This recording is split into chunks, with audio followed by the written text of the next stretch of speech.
Yes, and welcome back to another episode with myself, Luke, and my good friend Edo. So probably know me, LL Crypto and Edo. It's KDevCat. Again, we put both our channels in the description below.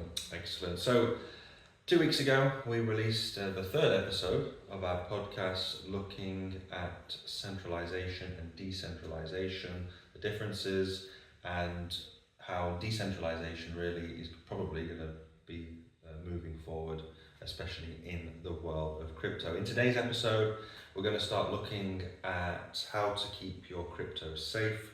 So keeping your coins safe is absolutely essential. So Edo, what do you think to our topic today? I mean, if you have cryptos or you don't keep them safe, so that is no point going to this cryptocurrencies world at the first place. And also, these cryptocurrencies also are known to be fraud prone. There has been some scams also with some cryptocurrencies. So now it's good that security is also at the core of any discussion that we do have about crypto. I mean, it's also about everything. Now, security is key. If you have a system, you make sure that the system is secure. So that's what today we want to talk about, all the implications about also security when it comes to cryptocurrencies, and what people they need to know the topic about security, how they can make sure that their asset is secure, or how they make sure that before investing in a certain project, they make sure that the project is not a scam before getting into it. Exactly, I completely agree. And it's so important for you as a crypto investor to keep your crypto safe, to keep it as secure as possible because of the scammers out there. The types of scams we're going to go over, I think, in this episode. So don't be fooled by it. Always check the source, the root of it, because it happens to so many. It happens to the best of us. So if it has happened to you, then let us know in the comments below. That would be interesting. If you want, obviously, confidentiality, etc. But it's happened to the best of us. Yeah, and also even if somebody think that security is the reason why they are not getting into crypto, maybe it also be good for us to know. Maybe they could just share their concern with us in the comments. So if they can, obviously. Yeah. So why do you think then understanding? So you've got a wallet. Let's obviously most of us have got crypto wallets. Why is it important to understand your wallet? It's like having a physical wallet. If you don't know how if your wallet is secure, I mean secure in the sense that maybe there are no holes in it, or maybe if your wallet, suppose that you have a wallet and then in that wallet you put credit card. You also want to make sure that people cannot just use your wallet even if it's closed, but also use it to pay. For instance, you want to make sure that people cannot use your wallet even closed and use it against NFC readers. So you want to make sure that you understand that the wallet that you have, they keep your asset secure. That way you can come to your asset whenever you need them. Otherwise, there is no need to bother in the first place. To understand projects, because it's kind of hard also to get into crypto. Right? It requires a little bit of work. So if all this work, they just have to be washed away because you don't understand how much the security of it, you don't understand how much you can keep things secure. We can do other things with our time. So it's good to understand the security, the security applications and how to keep things secure. So that's what I think about why people need to understand all these topics. And if you're just starting off into crypto, then having like Binance and Coinbase are these centralized exchanges, so software basically, it's not bad. If you're just starting off, it's when it starts getting serious, or you put in thousands and thousands of dollars, pounds, euros, whatever, then it's good to learn how to use a hardware wallet. So looking at software and hardware wallets, I think that's what we're going to go into now. So let's start with hardware wallets then. What is the most secure? What is out there for people to understand with hardware wallets? Well, what people need to understand that the hardware wallet doesn't contain the crypto asset. it just contains a key that helps to authenticate with a system. So in the world of uh, crypt, uh, crypto is what we call is one word of cryptography. I don't know if it's the word in English. Cryptography, yeah. Yeah. So there is what we call private and public keys. Yeah. And so on your key you have the private key. That key is only for you. And because those keys are very long, you can just keep them in your memory or you can just write them on paper. It's always people are always encouraged not to write the password on paper. So here you just have hardware that keep your password safe for you. That way you'll always get back to it whenever you need it. Exactly. So some of the most secure, you've got Trezor, you've got Nano Ledger. It's always good. But obviously nothing is 100% safe even with hardware wallets. So not financial advice, you have to do your own research on it because there's nothing really safe in this, sadly, in this world. Yeah, nothing is secure. But at least what is just guaranteeing is just extra safety. Extra safety, yeah. So going then into software, I'm thinking of like the centralized that we have. You've got MetaMask as well. Got to be careful with MetaMask. For me, anything that's on a piece of software on your computer, it's easily hackable. You've got professional scammers out there, hackers that can go in. We're going to go into like being careful with emails, clicking on emails, etc., etc. So software, what do you think to that? Software is easy. Software is easy, and as you just mentioned, for people getting to crypto for the first place, that's the best way. That's the best way. That's the best way. You don't have to think too much about what a ledger is, what a hardware wallet is. So that's just the easy way to get into crypto. But then after, if you also want an extra safety to your assets, so then it will be good to consider this hardware wallet that can also give you a little bit of extra security. Because there's more vulnerability with software. But software, again, that's why we also have to consider big companies, where those companies they are also saying there won't be any liability with our system. Yeah. They are just committing 100% to say, okay, we are offering you a system, and with this system, we are sure that no matter what happens, you will have your crypto there. Because now also, I guess Binance and Coinbase also they offer some wallets as also, I guess, but also as a software. So this one, so they say, okay, no matter what happens, there won't be any problem with what we are offering you as a solution. Because as we just mentioned, the hardware, the only thing it has on it is just a key. So just storing a key. But now today, you not necessarily need to have a hardware to save your key. Now with the password system, now the authentication system has been improved not only to be password, but now with 2FA authentication, fingerprint.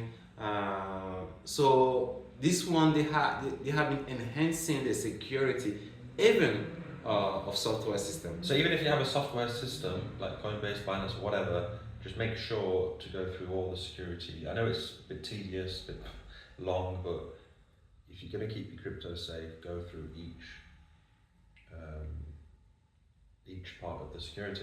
And then also you could, on top of that, you could have an authenticator, which is also good, just to give that extra layer. So it's giving more layers that you have, the better. Because exactly, the more layers you have, the better it is.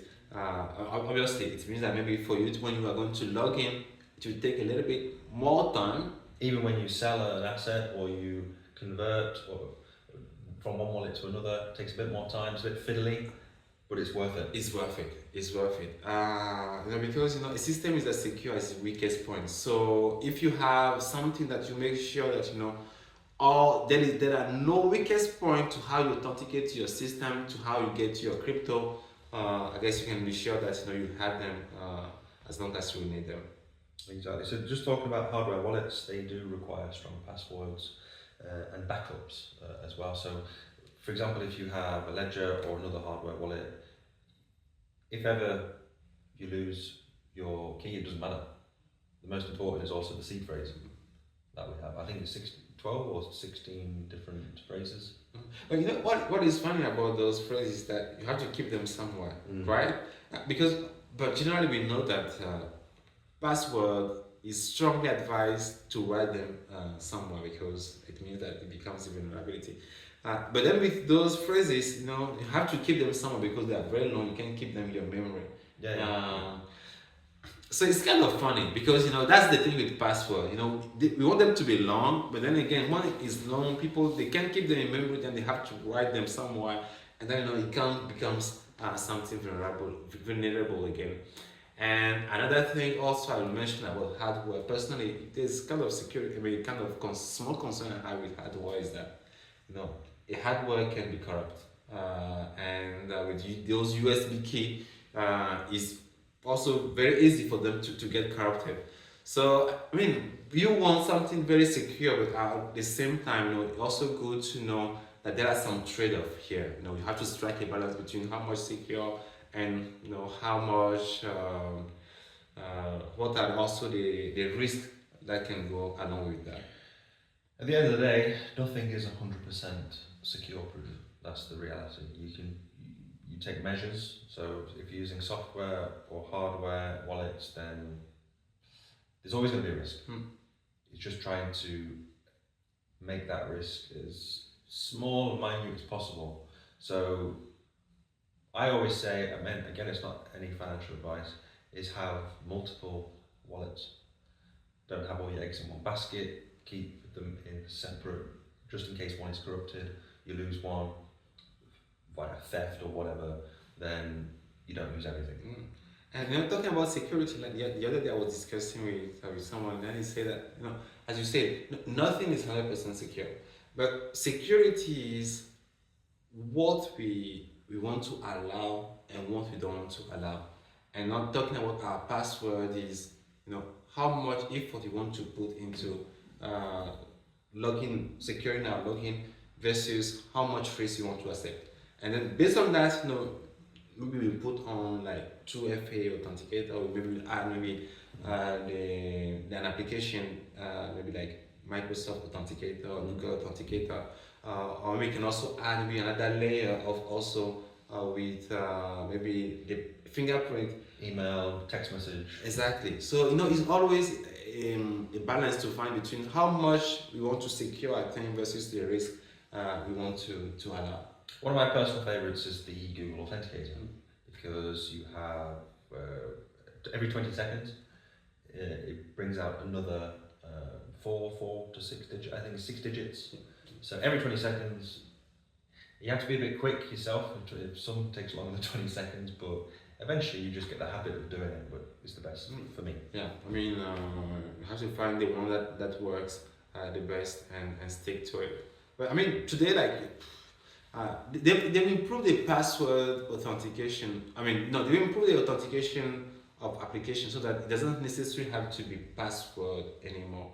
Actually, people are even evolving from a world free from password because password. That's what you were saying. People want it to be like 12 characters with special character, digit, symbols. And then after, it becomes too hard, to remember them. So that's why, people want to evolve from a world where we have to learn password anymore. Excellent. So I think that's good with hardware, software. So just moving on to the next point is how to protect yourself from scams. So what do you think to this? We've said it many times. Do your own research. Before getting to a project, make sure you understand why you like that project. Don't go into a project simply because you've heard about that project, or simply because a friend had told you about that project. Maybe the friend is well intentioned, But you want to make sure that you do your own research before getting into a project. Because unfortunately there has been a lot of scam in this crypto world, and not far from. I mean, not late than yesterday, I guess I was reading about the fraud of OneCoin with the Queen Crypto, I guess. Yeah. So OneCoin was one point, also one of a big crypto coin, but it was a scam. Okay. So they just organize a business just to get people money, and then eventually OneCoin, so they get a lot of millions. Yeah. And then after she just vanished. Yeah. So I was just reading the article the other day, I guess on BBC, about if she's still alive, because she was the mastermind of OneCoin. Yeah. And now people are still wondering if she's still alive or if she has been dead, because she also has some dealings with other criminal organizations. So I'm not just going too much into the details about these things in particular, but just know that there has been some fraud, some scams in this crypto world. It's not something that only specific to crypto. No. It's just people, they just want to scam people, and then if there is an area of interest, people will just use it. I mean, it happens in traditional finance scams. Yeah. Just because it's a new innovation, when a scam happens, it's big news, and I mean, it's been happening in traditional finance for centuries. Yeah, I mean, scam is almost old as our world. You'll never get rid of scams. That's the. So and then people see that okay, crypto is a very thriving world, and then people just are using this crypto also for their scams. So I'm just continuing to say that there has been a lot of scams in this crypto world. So that's why before getting into a crypto project, you want to do your own research to understand what are the companies behind them. What is the roadmap of the project? What have people in this project, what have they already done? And how confident they are that they will do what they are promising to people. So you do your own research, understand the implication of this project, and then after you can start investing. Obviously, there is no, you cannot say it's 100% sure when you're investing in a project. It could still happen that the project get liquidated, fails, doesn't have legs. So but at least you want to make sure that you're investing in a project that is not a scam from its very beginning. Yeah. So how can you do that? Well, one thing you can do is make sure you look and read the white paper, look at the team, check them out on social media, do research on the team. Sometimes the team, they have links to their LinkedIn and other bios just on other social media. Check them out, check the white paper, the audits. What else could you check? What I'm missing? I think that's pretty much it. Yeah, you check all those things, but it still doesn't guarantee 100%. Look at FTX. Yeah, Everybody, I mean, celebrities trusted, so many people trusted Sam Bankman and FTX, and that was in the top 10. So you can't trust anybody 100%. And even if they are legitimate, really good crypto company like Edo was just saying, it doesn't mean that they're going to shoot off to the moon. It could be a really good, innovative idea, great team, good personalities, trustworthy, loyal people, but it doesn't work out for them with crypto. So just be careful. One thing, do research, look at the team and project as well. So just be cautious of anything too good to be true, I think is important. To do a second check. A lot of Ponzi schemes out there, pyramid schemes. And I mean, also there has been also a fraud with two students, I guess, in one of the University of US, and they just managed also to just not, this one wasn't a scam, but they just managed to steal from people wallet, I guess on Ethereum network.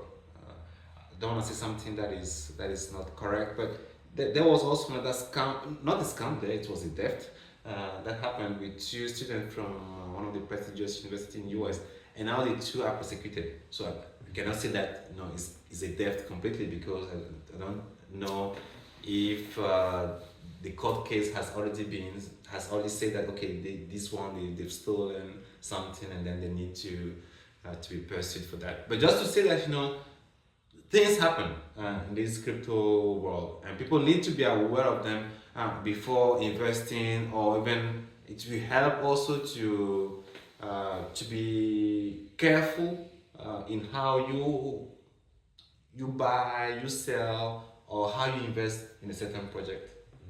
Yeah, very true. So be careful out there, especially with, I was thinking as well, people that say, okay, you send me 1 Bitcoin, I send you 2. Honestly, it's stupid stuff like that people actually fall for. Maybe through an email, text message, on Telegram. I've had it, Telegram, WhatsApp, I don't even know how they get my number, obviously it's in the database. Emails saying, you send this, or you do this, and we will send you 2, 3 Ethereum, or whatever. But it also reminds me of something.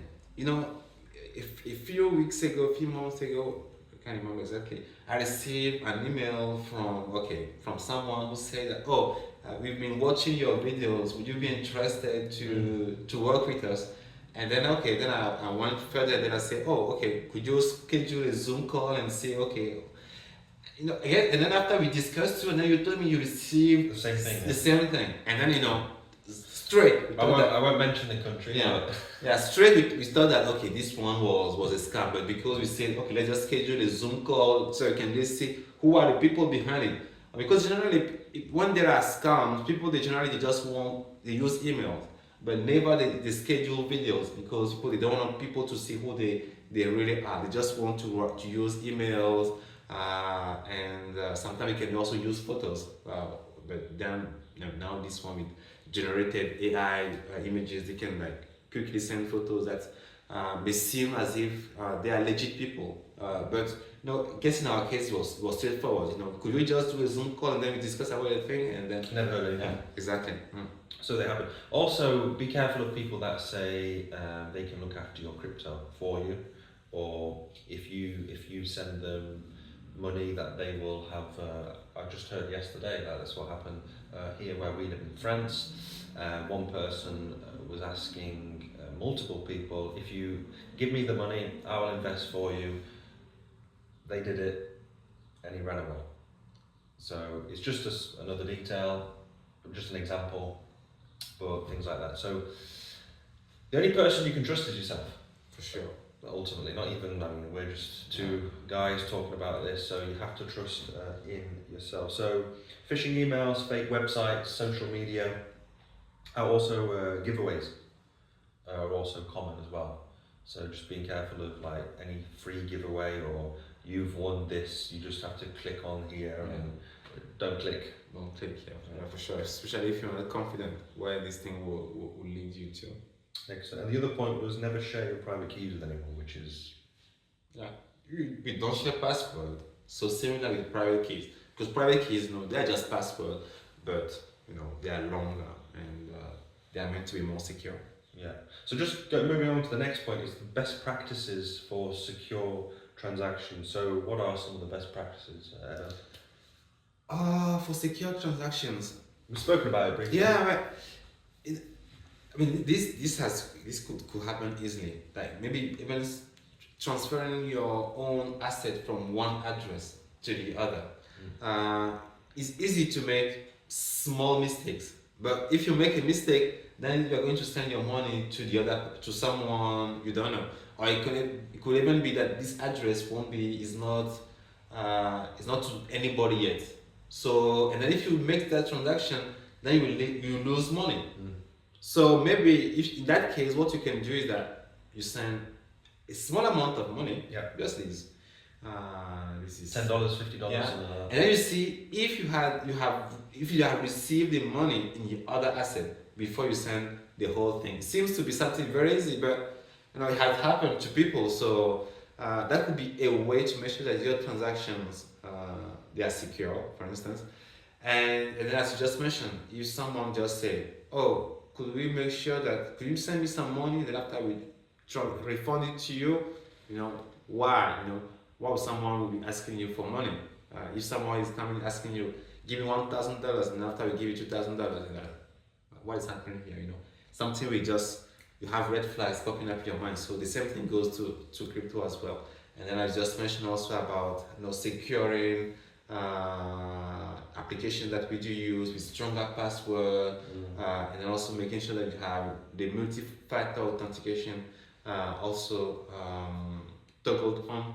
So those are smaller things, but they can make a big difference. Yeah, check that address, double check, triple check the addresses, etc. And then also always be ready if there is a security patch of mobile application that you use, to those also to download the latest version of the application.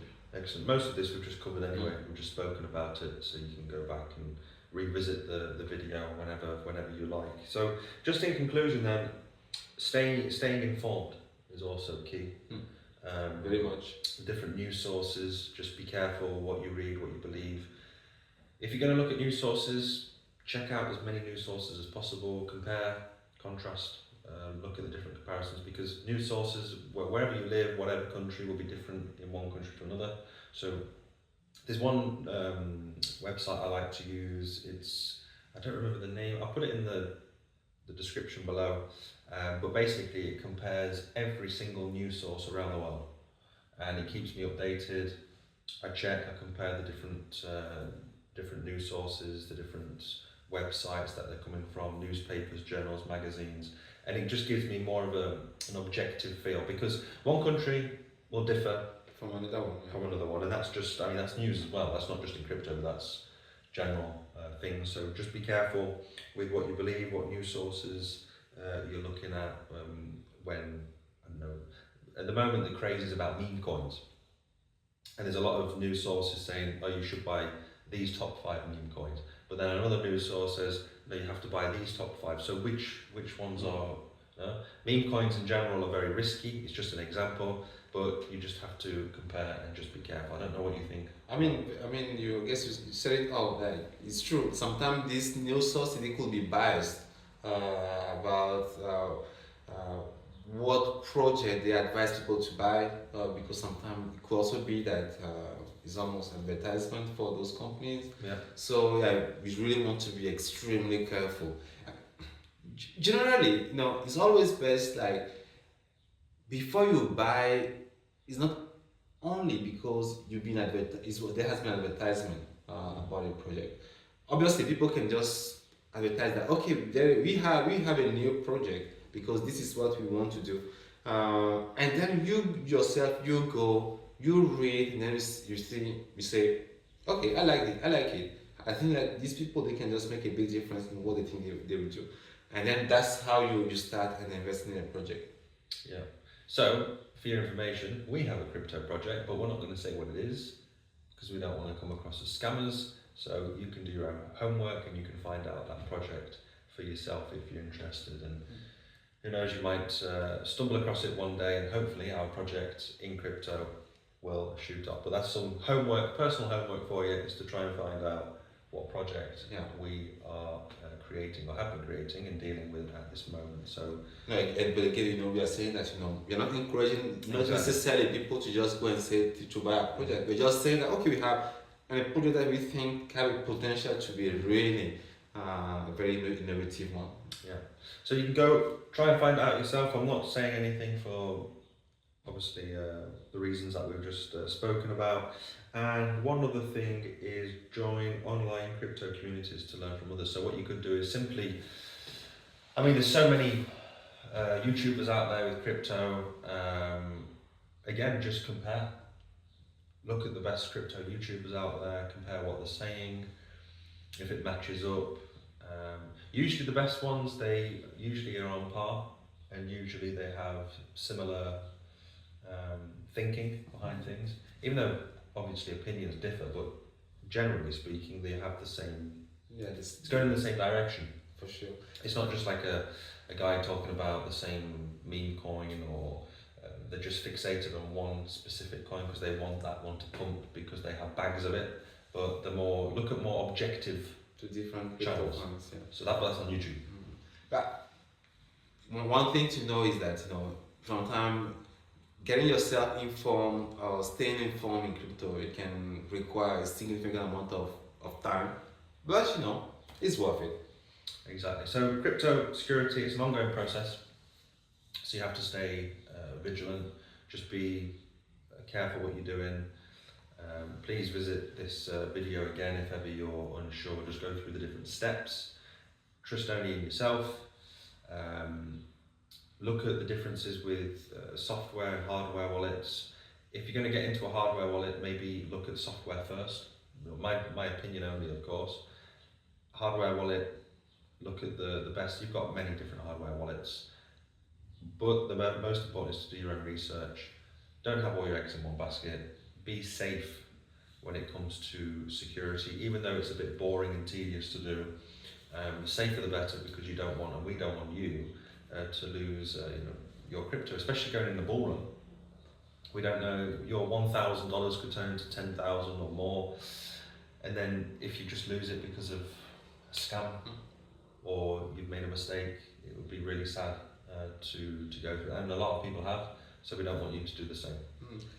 And security there are a lot of ways to think in terms of security. We just covered what we think are maybe I would say the top thing people could do, but if you think that there are some security because people could still put in place that you haven't covered in this video, we'd be interested also to read about those in the comment below. Anyway, we always love to hear what you had to say about our videos. We always love to read about your comments, so don't hesitate to drop your message, your comment for us, and then we would love to read it and maybe to write back to you. Exactly. So thanks everybody for sticking to the end. If you've done so right to the end, congratulations listening to us. Make sure to check out the last 3 videos, podcasts, the last 3 episodes about what crypto is. We spoke about decentralized, centralized, Ethereum, Bitcoin, why crypto matters, etc. So go and check out those 3 videos. We'll be back for more podcasts in the future. Leave any comments like Edo was just saying, thumbs up, hit that bell notification, subscribe to the channel, and we will see you next time with another podcast. Bye bye. Until the next one, bye.